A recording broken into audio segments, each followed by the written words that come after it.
Ossoff had to depart. He is assuredly to return, but he needed to go vote before they closed the vote. And I must say, I am honored to be surrounded by my Democratic colleagues who, while are all trying to go and perform all of the duties that are expected of us, most of the time simultaneously.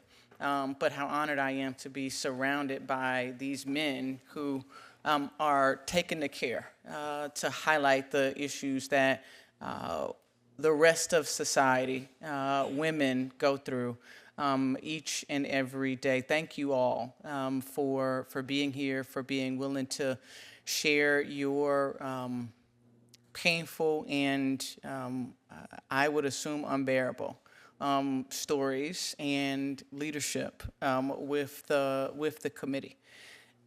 I share Senator Booker's notion about having gone inside the many jails and prisons up and down the state of California, men, women, juvenile, and everything in between.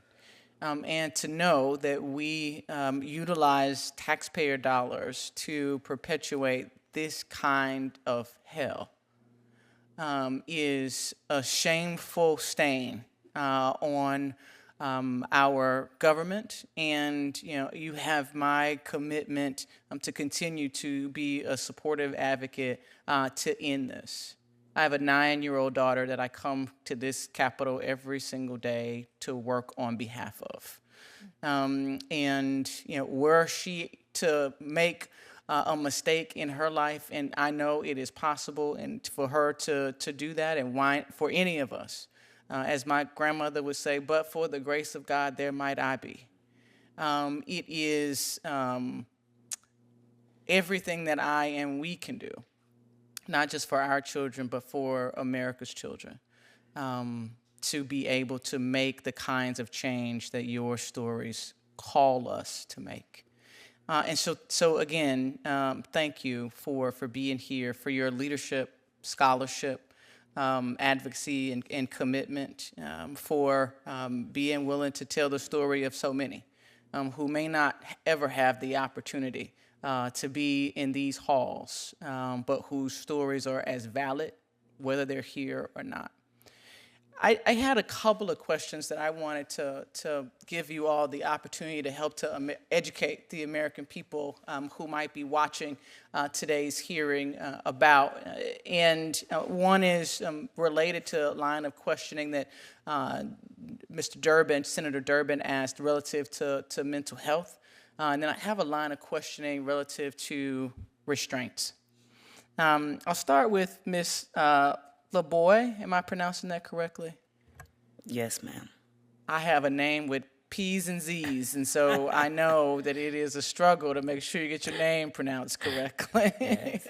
Thank you. Well, Ms. LaBoy, thank you for being here. You talked about your daughter and how she was restricted with belly chains while appearing in court. Can you talk to the American people who don't understand this experience, help them to understand how this confinement impacts your daughter's physical and emotional well-being?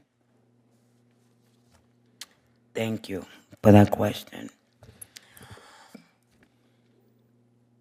It's been a struggle for her. I remember every time I went through the court hearing, there was a door that she comes in, and I look at her feet that were swollen with the shackles on them around her belly. But I feel like her mental health has been gotten worse since she had my granddaughter. She even went through postpartum by herself. They didn't really give her medical attention for those kind of things, like if she was home, So I guess she tried to manage by herself on her own. Our phone calls, my letters. pretty much she got through it by herself. And she's still struggling with a lot of mental health 6 years later. Thank you. It is the unfortunate reality of so many, trying to figure out ways to manage trauma on your own without the tools or support that you would otherwise have access to, just a hug sometimes. Exactly. Right? And thank you for what you are doing to tell your family's experience to make this system better for folks who might encounter it again. Dr. Suffren, you have been an advocate in this space, a leader in this space. The question that I had, again, in an effort to educate the American people who might be watching, who may find this hearing on YouTube a year or so later, help us to think about what kinds of policy changes are needed at the Bureau of Prisons and at the state and local level. As I said, I've been in all kinds and types of facilities. What kind of policy changes are needed to protect women who are incarcerated from these kinds of physical as well as mental wounds that they might encounter during childbirth in prison? Thank you, Senator, for your question. There are many opportunities for policy and practice change that could improve conditions and the well-being of pregnant and postpartum women in prisons and jails, as well as for their newborns. One is to find a pathway to require medical standards of care. We heard earlier from Senator Durbin about the Eighth Amendment, prohibiting cruel and unusual punishment, and in fact, there is a precedent for requiring prisons and jails to provide access to medical care, because not to do so would be considered a violation of the Eighth Amendment, and that is in the Supreme Court case 1976, Estelle versus Gamble. However, that requirement for institutions of incarceration to provide access to medical care did not come with any system of oversight, any mandatory set of standards that prisons and jails have to follow. And so we need a pathway in order to have a set of standards.